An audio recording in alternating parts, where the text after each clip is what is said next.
The cost of my infidelity. At the suggestion of my therapist, I have decided to write out and share what has transpired in my life over the last year. To get this to make any coherent sense took lots of edits and couple of rewrites. I used to be a fairly talented writer, but I fell out of practice years ago. This forum was recommended to me by a friend as a method of confession, penance, and a warning to share with others. I did something truly horrible for which the consequences were beyond even the worst thing I could have ever imagined. I am sharing this with the full knowledge many will despise me for what I did and the events that took place because of my betrayal. Reading my own words is revolting because I know in a very real sense what I did is unforgivable. I understand far too well how needlessly tragic the events that transpired truly were. Simply that my story can be shared with anyone in any relationship and perhaps some future betrayal won't happen. More specifically, I hope someone who is currently cheating on a significant other or even thinking about it might read this and it makes them pause. Many might think my example of what can go wrong being unfaithful is an extreme rarity that seldom occurs. I have been told by people far more knowledgeable than I am that my situation is sadly far from unique. But I am willing to take the hate I will receive by sharing this if it keeps even one person from breaking the heart of someone they love. I am a 28-year-old female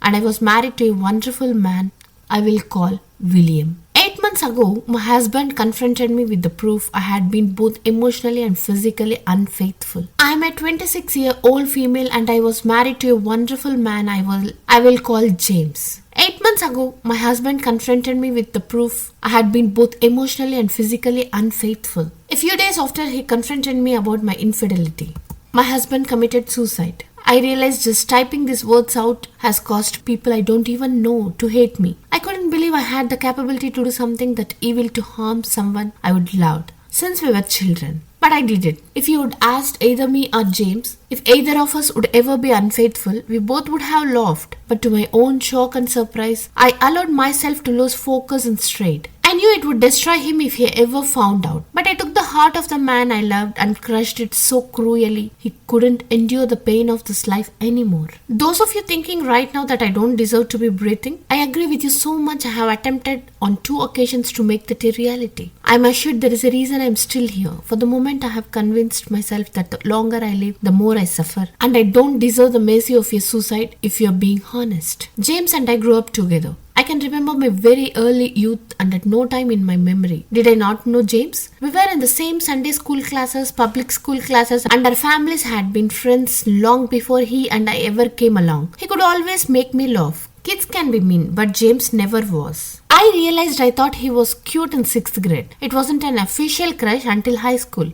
James and I had been our one and only loves from early high school all the way through college together. We were best friends and cherished each other so much. After graduation, we took a year to get good stable jobs near our families and decided to get married. We took vacations together. We made love at any moment we got the chance. We were ravenous for each other. The only time sex was off the table was during the time of the month. But we'd make love for hours. Beautiful moments of passion, and I threw it all away for something tawdry, cheap and worthless. We were planning to have children. We knew their names. We were both virgins. He was my first everything and I was his first everything. Part of me wishes I could say I had a drunken one-night stand, tried to keep that from my husband. But he found out. No, I got emotionally and physically involved with a man who was inferior to my husband in every way, shape and form. I didn't even consider the possibility that a friendship with another man could lead to an attachment forming. My husband and I had a strong marriage. As foolish as that sounds to say now, we really did. My husband was the epitome of strength. I was the one who was weak. Though before this I considered myself a strong woman. It's just that no one ever told me that while our relationship was so very strong, no relationship is bulletproof. There's not a day that goes by that I don't wish someone had walked up and shot me the minute before anything I did became secretive. It is an indisputable fact the world would be a far better place with my husband here and alive instead of me. There is no rationalizing away truth like that. I had so many chances to stop it before anything happened, and I had absolutely no reason to allow anything to happen.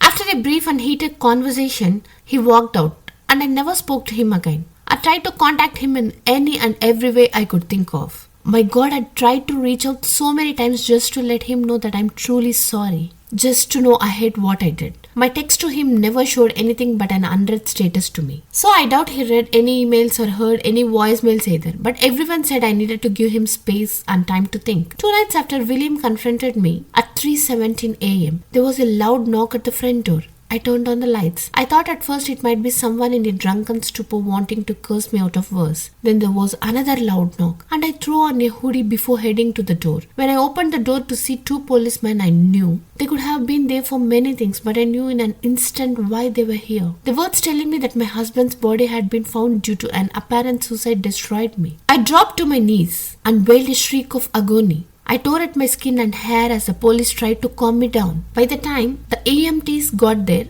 I was sitting on the steps rocking back and forth repeating that I was so sorry. Yeah, there was no way I was making it to the funeral even if James' family had allowed any of my family to attend. I was kept sedated for days. The first thing I wanted to do when I got out was to visit James' grave, but nobody knew where his parents had him buried. They had every right, but that cut deeply.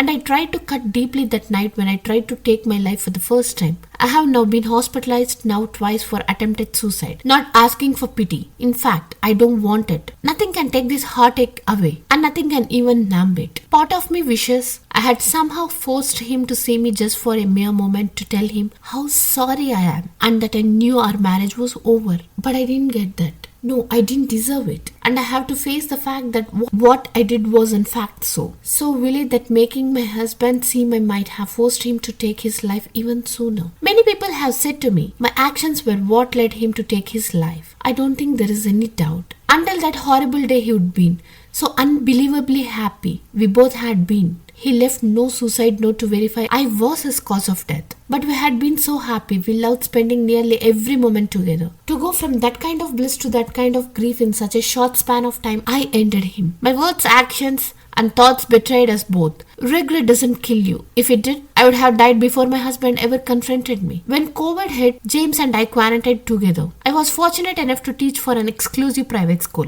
The benefactors assured us our salary was paid as long as the need for isolation persisted. James worked from home and made a lot of progress on a project he was placed in charge of. The entire world was worried and afraid, but we had each other and we so enjoyed making the most of it. Watching movies in bed, feeding each other food, playing like 2 little kids. I am utterly, truly, completely sorry to those that lost a loved one due to that horrible disease. What the world went through was a literal plague upon humanity that caused so much needless death. But my husband and I got closer in those weeks than we ever had before, and our bond had been strong. We joked about how so many people were hating having to spend time with family or God forbid their wife or husband. We simply couldn't get enough of each other. After the first month, we had to agree to limit sex to once a day for about a week. Our only argument the entire quarantine was about having to do laundry just to put clean sheets on the bed yet again. And I cheated on that man, which drove him to exit this life due to my evil actions. A man I had such a close bond with. I was an idiot in so many ways, but for me to think because of that bond, no temptation was enough to get me to stray was idiocy. I hate myself in so many ways for so many reasons, but knowing I had it all is the most difficult pill to swallow. My affair was atypical of most in many ways. Some aspects of the relationship and betrayal were slightly less willy. Some were colder and even more evil. The man I had an affair with, I will call X. I first encountered him in group Zoom meetings during the pandemic. I found him brash and smug with no valid reason to act that way. He was a school's lacrosse coach, and I remember in those Zoom meetings being glad that as an English teacher I would have to interact with him very little. The first time we met face to face, we shook hands and had some small talk. There was zero attraction, at least from me towards him. But I didn't sense any lustful attention emulating from him towards me. During that introduction, I learned he was engaged, and I told him I was happily married to a man I adored. No sexual tension, nothing even hinting that would ever be a possibility. The school began allowing half the staff in all areas and half the students to attend school for a week while the other half used Zoom. The next week, the other half would attend on site, and vice versa, that was supposed to assist with social distancing and students' feelings of isolation. While eating lunch one day before my next class began, I got an email from X. He had written out some toasts and jokes for his upcoming wedding and wanted me to edit what he would written. I was used to being sent writing to edit, so that was nothing I felt important enough to tell James. coupled with the fact it all pertained to ex wedding and I saw no reason to give my husband a boring detail about that day. The email contained a toast to his parents as well as to the parents of the bride. I took what he would said and added a few phrases to pull at the heartstrings of all who attended. The jokes directed at his brother, the best man, were absolutely hilarious but a little vulgar for my liking at a wedding. I said as much when I sent back his edited speeches. He laughed and said I just don't know his family and that ball bursting was a family tradition. That email exchange began several months of corresponding back and forth. But as difficult as it may believe, not until the very end did anything become inappropriate. Not once did anything become flirtatious or sexual. Well, we did talk about sex, but from a purely scientific and psychological point of view. Our sex talks at the point would have made the biggest nymphomania in history drier than the Sahara. There was nothing emotional or physically stimulating to those conversations, and I enjoyed our corresponding due to the fact I was certain there was no temptation on either end. We discussed race, politics, religion, science, sports, all the things people are hesitant to discuss due to differing opinions. Some of the discussions even got heated. I was called a prude more than once due to my opinions about sex. Yes, I proved him wrong, but I wish to God he would have been right. For the longest time, all of this took place during work hours. My husband and I had a landline for emergencies, but as soon as we entered the door at home, our smartphones were turned off. X didn't even have my number to text until I emailed him with a zinzer at the end late in the day. He demanded my number to refute what I would send. Dozens of other co-workers had my email and I thought nothing of that. I seriously don't think X had any interest in pursuing me either, as at the time he was smitten with his fiancée. But about a month before the big day, X found out his girlfriend had been carrying on an affair with her high school boyfriend for over a year. He was in shock and deeply hurt by the whole situation. I unwittingly became his person to vent to. I don't know where in our string of conversation that things crossed a line, but I began to feel truly sorry for X.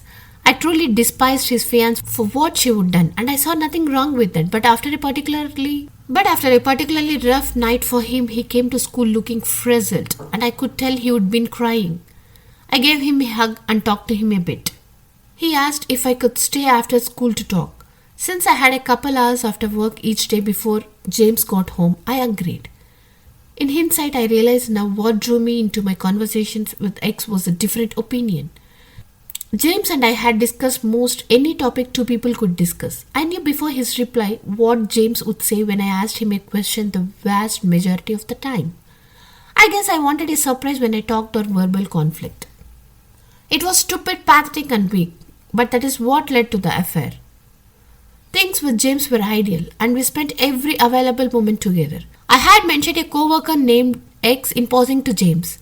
But as there was truly nothing going on, I didn't expound upon anything and he saw no reason to pry. When X started seeing a new woman, I felt no jealousy and honestly only happiness for him. But James had to go out of town to a construction site in Tulsa for 3 weeks. While he was away, we FaceTimed every day and I missed him morning, noon and night. But with sudden spare time, I found myself also texting with X just to pass the time. Instead of an occasional hour or two after school, X and I often had time to grab a bite to eat and a drink or two before heading to our separate homes. Oddly enough, the thing that led us to become physical was me being a klutz and the school nurse not working that week. I sprained my ankle one day walking up some steps to go get lunch. Since the nurse was not on site, I went to Paul assuming he has a coach, had numbing spray or an ace bandage. He was walking on my ankle when I happened to notice he had an apparent erection. I was a bit taken aback. He was getting aroused in some way until I realized from his position he could see slightly up my skirt. I have to admit for a moment, I found the fact I was turning him on was stimulating in some way. I adjusted myself to see if a slightly better view would get him more worked up. He called me out on it. I laughed and told him he could work out his frustrations with his new girlfriend. Suddenly he kissed me and I pushed him away. He kissed me again and I didn't. We made out for a few minutes before I realized what I was doing. I hurriedly got out of his classroom and made it down the halls to my classroom. I sat in disbelief of what had just occurred. I didn't plan for it to happen and I was certain X didn't either. I did not know if I should call James and tell him that moment or wait until he got home that night. But when I talked to X after classes, he apologized. urged me not to bring any conflict into my marriage and remain just friends. I didn't want to give James more to stress about as he was out of the town and focused on his job assignment. After talking with James that night about how things were going in Tulsa, I decided to wait and tell him when he got home. His company was having some issues with the client having the manpower to keep the project running smoothly. There were things James could not get done. There were things James could not get done due to the delays, which meant he had to spend 2 extra weeks in Tulsa. X was there for me to discuss what had happened between us. I couldn't tell any of my women friends. I couldn't rely on any family members as they all rightfully loved James to pieces. I guess random strangers on a site like this would have been the best option had I known about it. But the person I was venting to was the very last person I should have been discussing it with. One Friday after work, X and I went to a new restaurant near the school for dinner. We sat at the bar and had a few drinks as I explained how unsettled I felt knowing I had to tell my husband what had happened. He asked me how I thought James would take the news, and I told X he might want to call in sick the day after I told James just in case. He asked if I seriously thought James would beat his ass, and I told him no. But I knew it would mean the end of X and I conversing and messaging, and rightfully so. X confessed he didn't think he would have made it through his breakup if it hadn't been for me. I assured him I was glad to be of assistance and didn't regret helping him. When the realization our friendship would end sunk in, I think we were both a little depressed. I drank too much, he drank too much, and I ended up back at X's apartment doing a lot more than kissing. As soon as it was over, my conscience kicked in. Yes, it should have kicked in long before.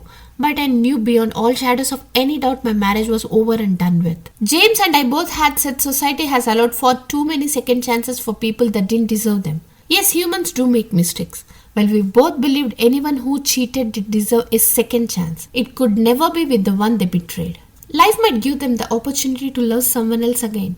But any opportunities with the cheated spouse was totally undetrimental to both parties. Things got very complicated when James arrived home from Tulsa. I happened to be having my period, so I knew there would be no intimacy between us, thankfully. Not in a million years would I have subjected my husband to any diseases. Regardless of how much I wanted to make love to James, one last time I couldn't allow that to happen. I wrote out a long letter to James confessing what I would done and planned to give it to him after a face-to-face confession. I wrote out a long letter to James confessing what I had done and planned to give it to him after a face-to-face confession. To this day, I don't know what happened for James to discover what was going on. For all I know, he had been monitoring my online conversation with X from day one. I never got to ask him how he discovered my betrayal.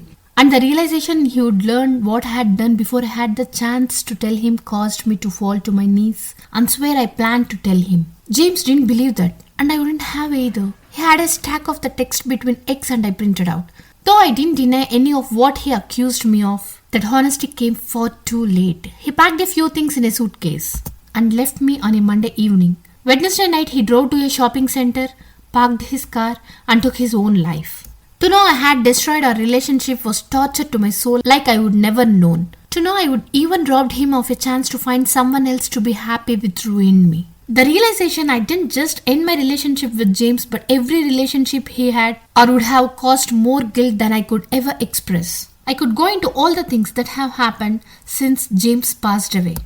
But a lot of it would be details for too many wouldn't truly care about. Suffice it to say his family hates me and my family. My family was disgusted by my actions and continues to be to this day.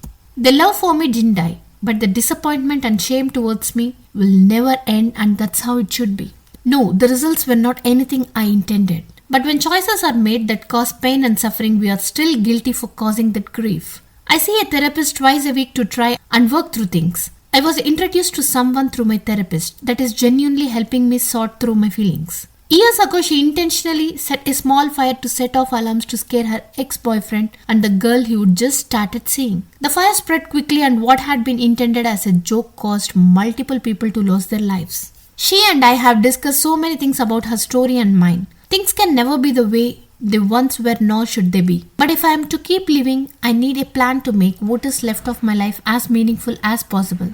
But if I am to keep living, I need a plan to make what is left of my life as meaningful as possible. So that is basically my story. Anyone who wants to post messages of hate for me and tell me what a wretched person I am, go right ahead. I won't be replying to it. But if it helps you get rid of any rage you have, make me your verbal punching bag. Those with specific questions I will answer as best I can, no matter how much some things may hurt to discuss or admit. For those that read this who have been cheated on, yes, many of you may have been intentionally betrayed. But those who had a significant other who was just as perplexed why they cheated as you were, listen to my story. It doesn't make one damn thing I did right, just the opposite.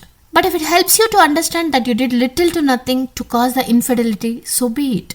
Those unrepentant cheaters, I hope you do read my cautionary tale and know that you have the ability to destroy. You won't just be destroying someone else. You'll be destroying your relationship with many people and a huge part of yourself. I realize I have no room to preach to or judge anyone except myself. I just don't want anyone to find their James. I don't want anyone to sink to the depths I did or cause the pain and sorrow I did. And most of all, I want all the people who have great relationship to cherish it and never take it for granted. As humans, we are not immune to being able to be swayed under the wrong conditions and series of events. When we love someone, we carry part of their soul around with us. Just one betrayal makes it impossible for that person to hold that piece of you again. I had my husband's heart in my hands, and I now deserve the fact I'll never again hold his heart, nor will he ever again hold me. This life has far too much pain without harming the very ones we love, and love is far too precious to risk on anything, TL or DR. I cheated, which caused my husband to commit suicide mere days after confronting me. This is intended as a final response update. First, someone shared a link to a post asking if James posted it. James didn't have this, and considering he has been dead a year, I doubt it was him. That was a sad story as well. I truly hope the Ob did not take his own life. For those trying to psycho, analyze me to make some sense out of the things I have done. I appreciate the effort, even if it was for your own self-interest. None of the many professionals I have seen so far have a good theory as to why I let things happen. I feel like there should be some valid reason why I did what I did too. I just can't come up with one, and it wouldn't be a valid reason to do what I did if I found one. For those that swear this is fake, I can't fathom a reason anyone would post this for a reason other than to warn and perhaps help. It certainly wasn't a karma grab.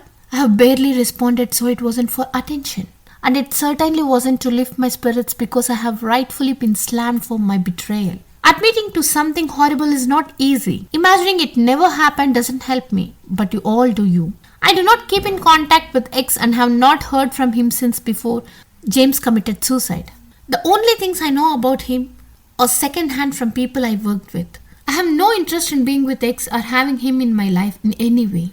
So those thinking I planned my whale actions to ride off into the sunset with a first year lacrosse coach. No. Bless you all, I won't be commenting anymore, but I'll leave the post up as a resource in case someone needs it in the future. Bless you all. May you have stellar lives full of happiness, but most of all peace. Deleted. Okay, the kiss happened. Maybe you could call that a moment if weakness, but even then you were asking for it and you enjoyed it, you wanted it. But then, instead of stay the fuck away from the guy who is threatening your marriage, you go out with him. Can you honestly say you didn't know what was going to happen? That you didn't want it to happen. You came back and spent time alone with him and at a bar no less. You drink and confide in each other. Can you tell me honestly? Not only that you didn't know what would happen, but that you didn't also want it to happen?